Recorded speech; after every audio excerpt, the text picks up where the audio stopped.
So we're in the middle of summer, the 6th of July, and what we have here are 3 small pines. This is some sort of mugo pine produced in Europe. This is a Japanese white pine or Japanese 5-needle pine. Proper name really is just Pinus parviflora negishi. So the source is Japanese. So that's a 5-needle pine, but it's not produced in Japan. It's produced in Europe. This is a 5-needle pine as a small bonsai. This comes from Japan.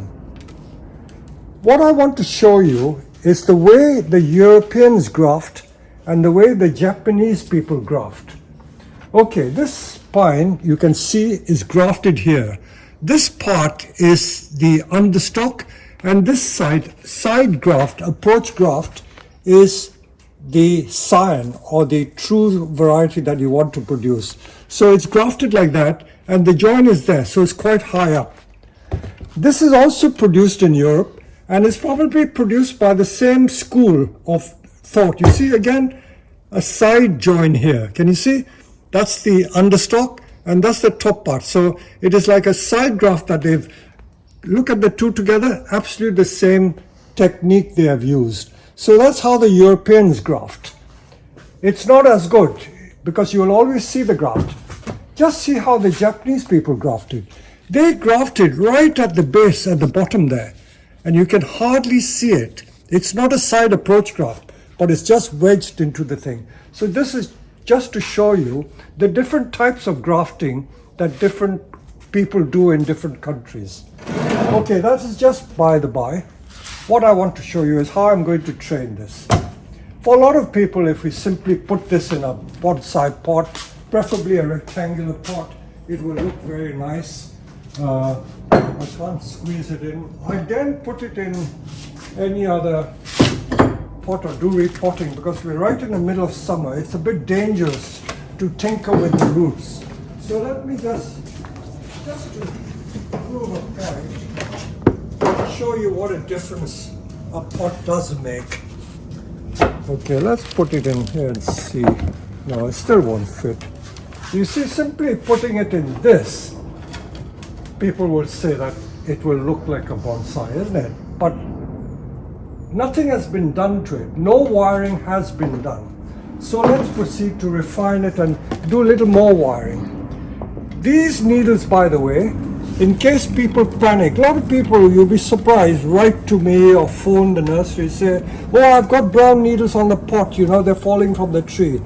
I always remind them, if you go to a pine forest, what do you find on the forest floor? Pine needles. So the old needles do shed, so you got to keep cleaning it.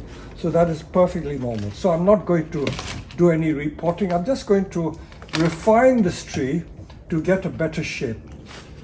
I can already see that it's not a straight trunk. It's got a bit of a curve to it, but I'm going to emphasize it more.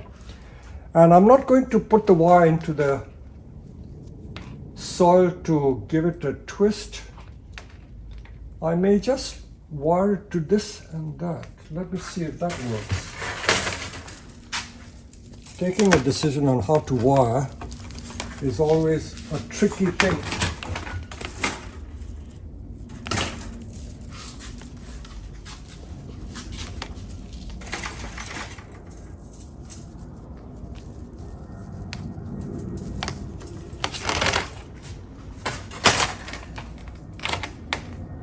Maybe rather than the normal way one would wire, stick the wire into the soil, maybe a double wire, and take it up the trunk. But because this side branch is quite thick, I'm going to use this as the anchor. Use this as the anchor, and the 2-branch principle I'm going to use by anchoring the wire to this branch and taking it up the tree. Okay, that's an anchor provided. Now let's take it up the tree. When you get lots of nice little twigs and branches, it gives you lots of options to choose from, and therefore makes life much easier. By the way, these trees were not purchased from Bonsai sources, but they were from an ordinary British garden centre, and I can tell that they're not British trees because in the UK hardly anyone produces trees by grafting anymore. This has probably come from Holland because the Dutch are very good at grafting and they produce a lot of lovely conifers, lots of lovely conifers. Okay, so I'm going to use perhaps maybe the entire tree because I've got the height. I don't want it to be that tall. So now you see these needles here. I'm going to wire up this part. So why trap the needles with the wire? I will pluck it off. Plucking these needles off doesn't do it any harm. A lot of people think that they do harm, but it doesn't. Makes the wiring easier, and in fact it sometimes stimulates bud break. You can get buds produced from that. Okay, take it all the way to the top.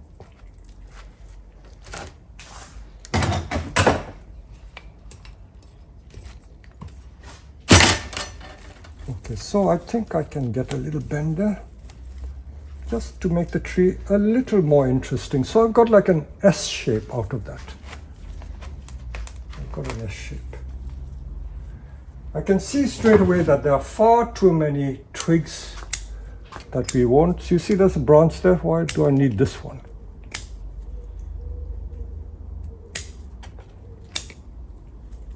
Okay, I've got some here. I won't remove all. I may keep some in case I need it.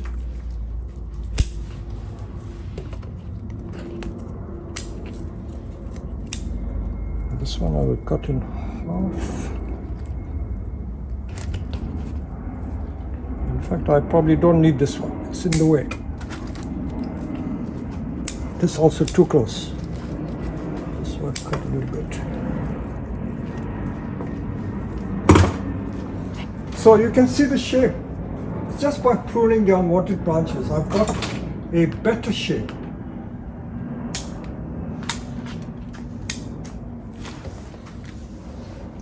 Okay, now which of these branches am I going to choose? You see, there's this, there's this, there's this.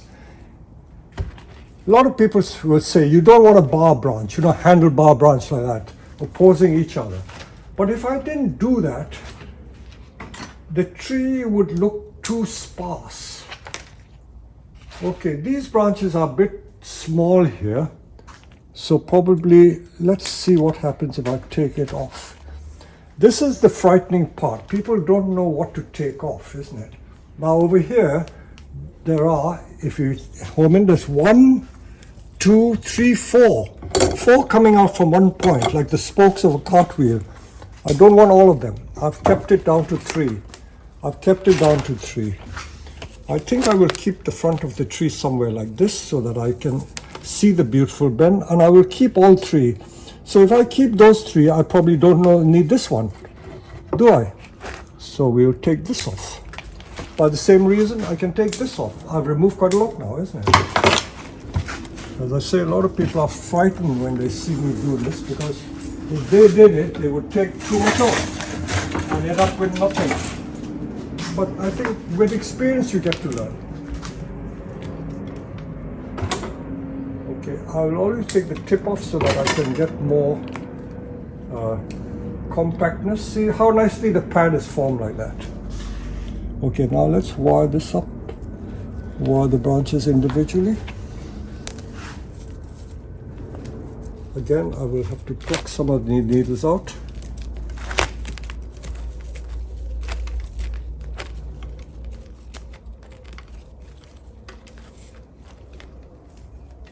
I have to say that this is pretty impromptu. We were doing some air layering late in the evening. It is now 7 o'clock and Josh has come from work. And he and Agatha, my volunteer, has been doing some air layerings of junipers. I'll show you them as a bonus at the end of this session. Show you what we've been doing. I'm saying it because many of these projects, people imagine I'm doing it, YouTube videos all the time. I don't do it all the time because you have to be in the mood to do it. If you're not in the mood, it doesn't come right, like anything.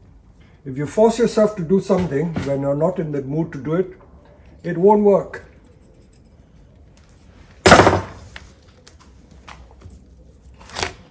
Okay, so I'm going to think about this. I will probably keep it. Now, this one has to be wired. So rather than fiddle around, okay, I will take one of these up. How do I anchor this branch? There's 3 branches, so I can either do this and that, or take this up the trunk and do this one. I may do that.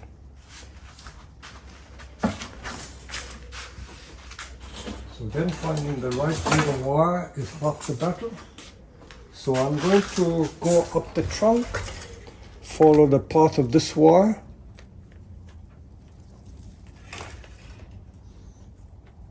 That's how we do it. I make sure I have enough wire to go to that end. Pluck some of these needles off. This little tree has been standing outside the office for the last, is it 6 months or more?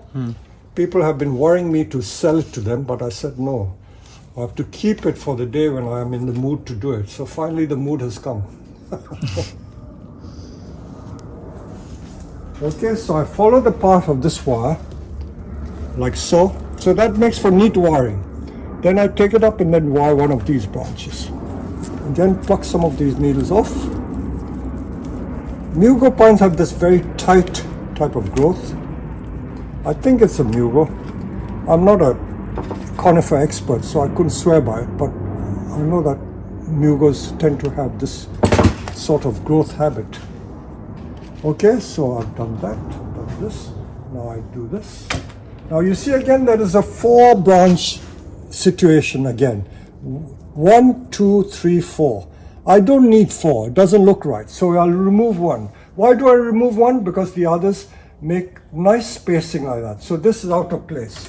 So I take this one off. Okay, again move some of the needles out. It's like plucking eyebrows, I've been told, you know. Ladies who see to their eyebrows. One lady I was telling, she said, this is how I pluck my eyebrows. So those of you who are ladies will know exactly what I'm referring to. So you see already it's looking quite nice. Now let us do some more branches. I'm just using old recycled wire. I don't like to waste any wire.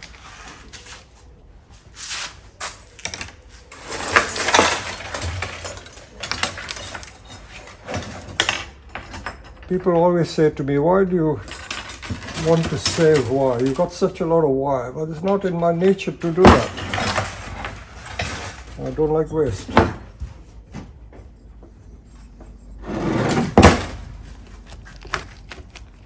Okay, so these 2 branches, I pass it through this thick wire. Enough to wire that branch, enough to wire this branch. That's how I decide how much to leave on each side. Again, these needles I prefer to pluck off.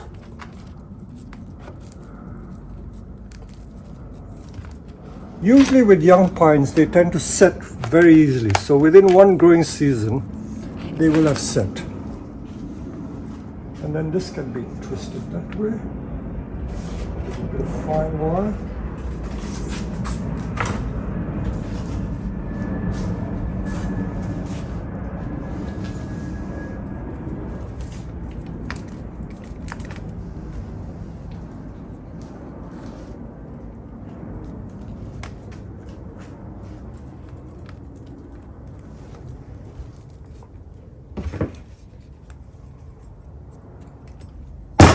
Trapping the needles. You see, if you don't pluck the eyebrows, you get this effect where you're trapping all the needles. So not to worry. I think that if I remove all the needles, I may not have anything left.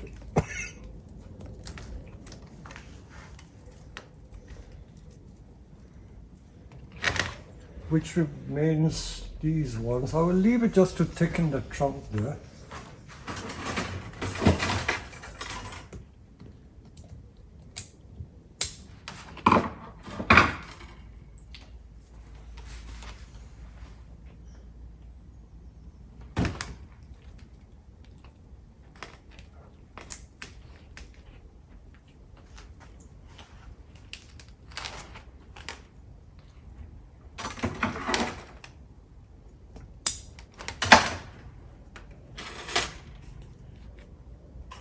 I could remove it, but I won't. It will fill the space, and besides, it will help to thicken up this part of the trunk. So I'm going to resist not potting this up. Absolutely the wrong time of the year. We're tempting fate if we try to do that. So there you are. We've now done this, and as I say, I may plant it in a large pot to thicken it and help it to grow a bit faster, but I'm not going to do that today. So that is that one done. So let's see how much did we remove. We removed this amount.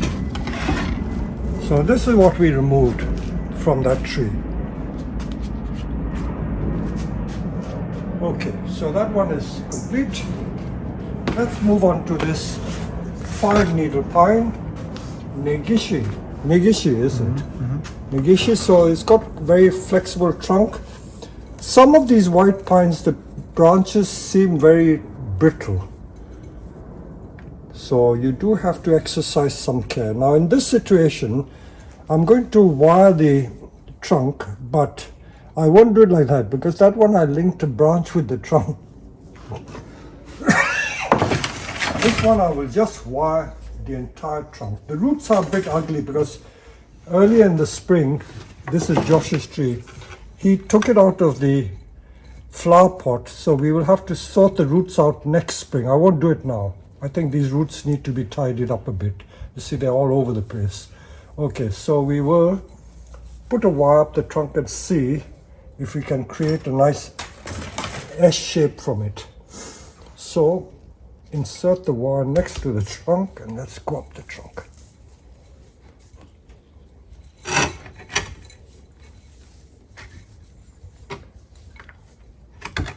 So whenever you buy these raw material, we call it raw material, from garden centers and nurseries, make sure that there's lots of branches on the tree, so it gives you lots of options to choose from.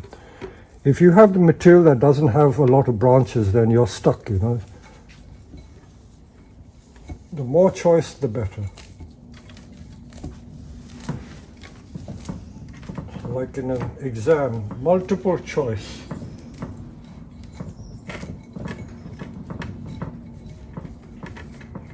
Okay, I'll leave it like that. Pines have this lovely smell. It smells like guava. Those of you who live in the tropics will know that the guava has a certain type of fragrance. So the white pine has a lovely guava fragrance. Now let's see. The top has been bent. You see so many branches there. I don't need them all. I can see that the two main branches there I can wire up.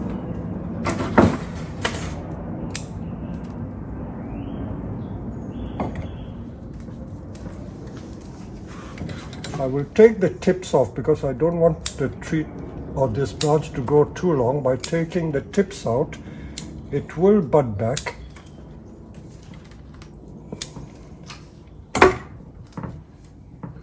So that is that one, this is this one. So again, there are so many branches, I can afford to take some off. Let's take this off and see what happens. This is growing up in the wrong way, clearly the wrong way. So I take this out.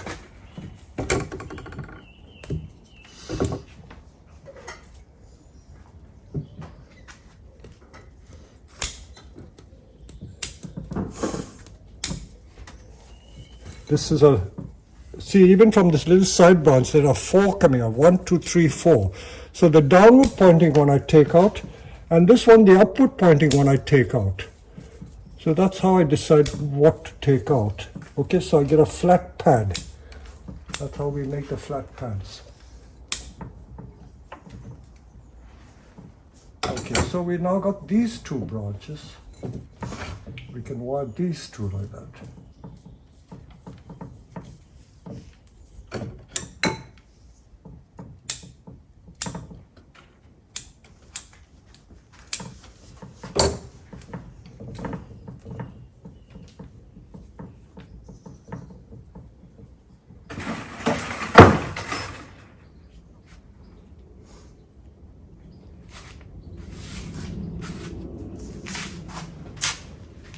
Okay.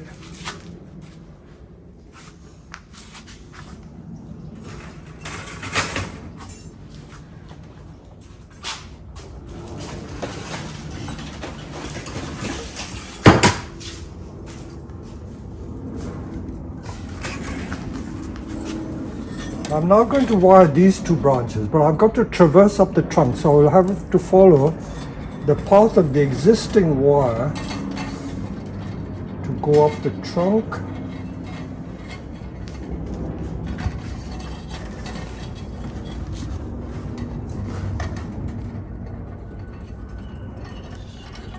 Make it look neat.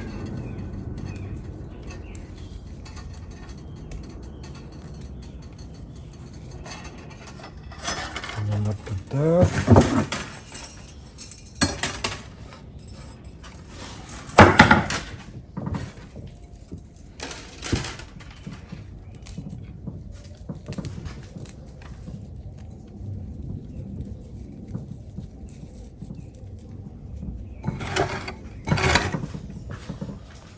So bushy you can't see what I'm doing. Okay, this.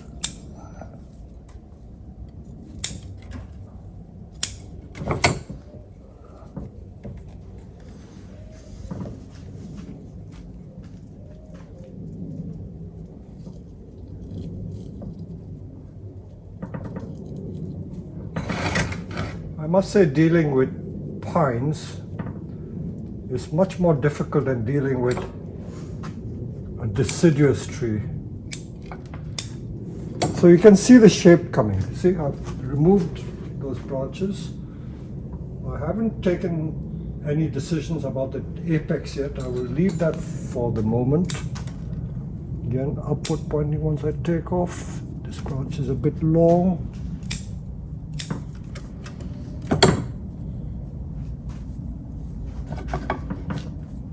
Branch is so bushy, look at it. It's got 1, 2, 3, 4, 5 there. So downward pointing one I take out, downward pointing one I take off, and I just leave 2. So I remove 3. So that forms the pad. And take the tip out.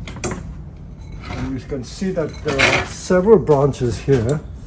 There's one branch here. This I don't need. I'll take that out. So I can wire these two together. Let's see what happens when I wire these two together.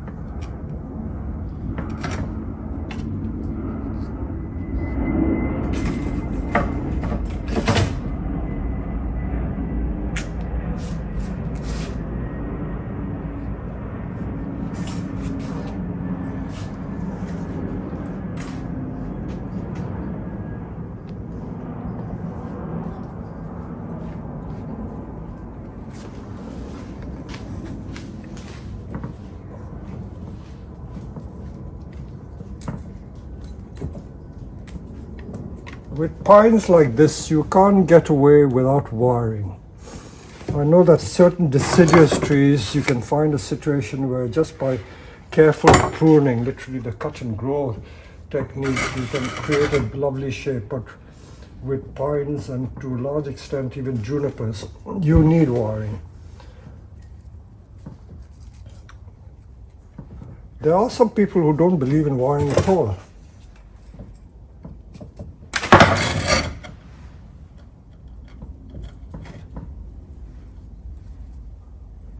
Now, these little shoots here, I don't see the need for it.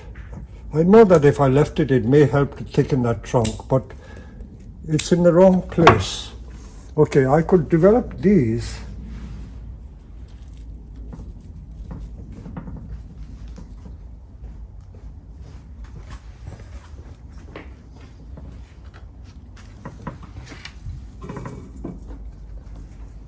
I'm not taking any of the apex out. I'm going to let it grow a little more.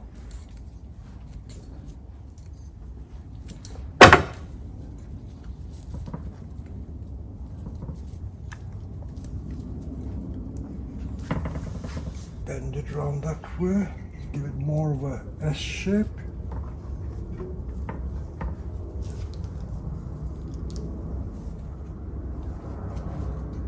Okay, there's so many branches here, we have to remove some of them. You look at that. There's like 2 levels of branches. There's branches there Take those out.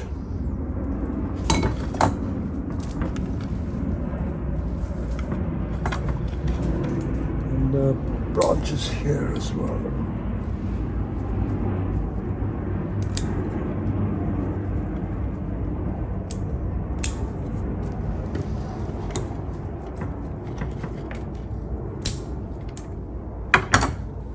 I can let these develop.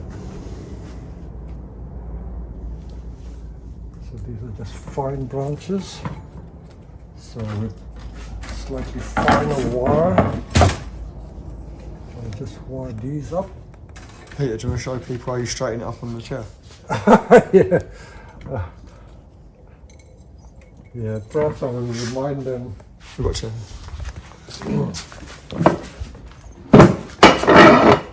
Josh can read my mind. He was looking at all these bits of wire to remind people who don't look at the old videos. You see this old Peter Chan trick of straightening the wire. If ever you have used wire which is crooked like this or kinky, you can just do this and you get straight wire. Look at it, so straight. So if you want to recycle your wire, this is the best way to do it. You can do it on a wooden stool as well, so there you are, absolutely straight wire. So that's how you can use it again.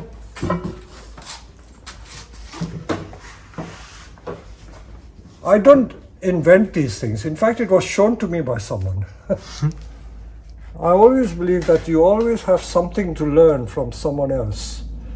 Don't be afraid or shy to admit that someone else has taught you that. Because nobody has all the knowledge that exists. We're just grateful that some people pass the knowledge on. Okay, so now these two little more to be wired. The top I'm not going to cut off, I want to let it grow a little more. So what was the bush I have now sorted out.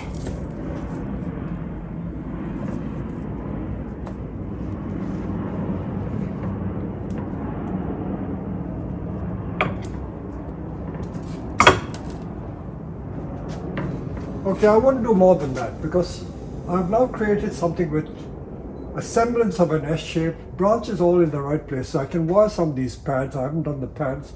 So that is it. So these two pines, simple projects, and they are in fact garden center material from a British garden center, but I know that they're produced in Europe.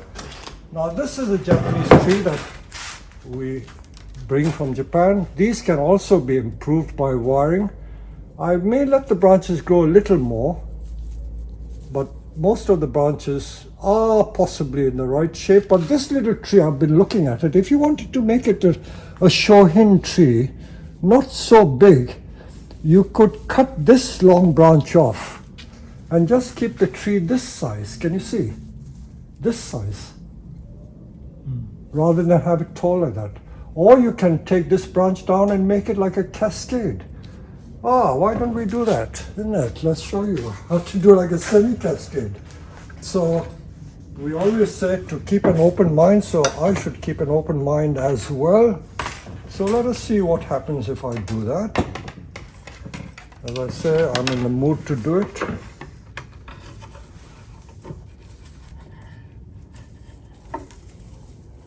Talking about being in the mood, don't force yourself to do anything if you're not going to enjoy it. After all these pastimes, every activity is about enjoyment. If you don't enjoy it and you just force yourself to do it, then there's no point doing it. So, while I'm enjoying it, I will carry on doing this.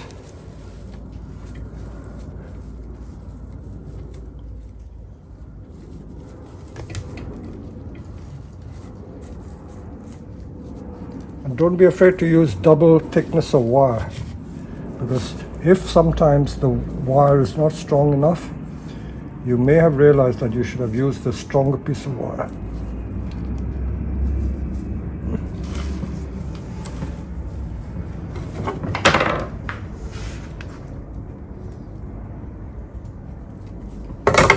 Okay, all cascades have a little head, and then a hanging branch to the side.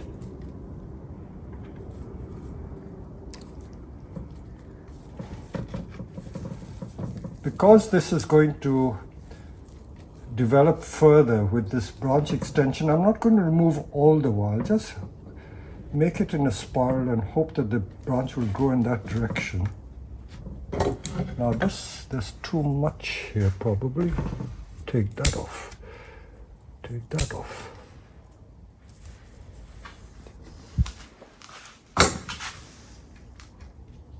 This is an inside branch, so that really needs to come off, okay? Which leaves me with that. So you can see the shape of the semi-cascade that I've made. From an upright tree, I've made now a semi-cascade pine with this little pine. Can bend it a little more or use a double piece of wire and then pot it at that angle. So I hope you enjoyed these little exercises that we did, how to improve these little pines. So there you go.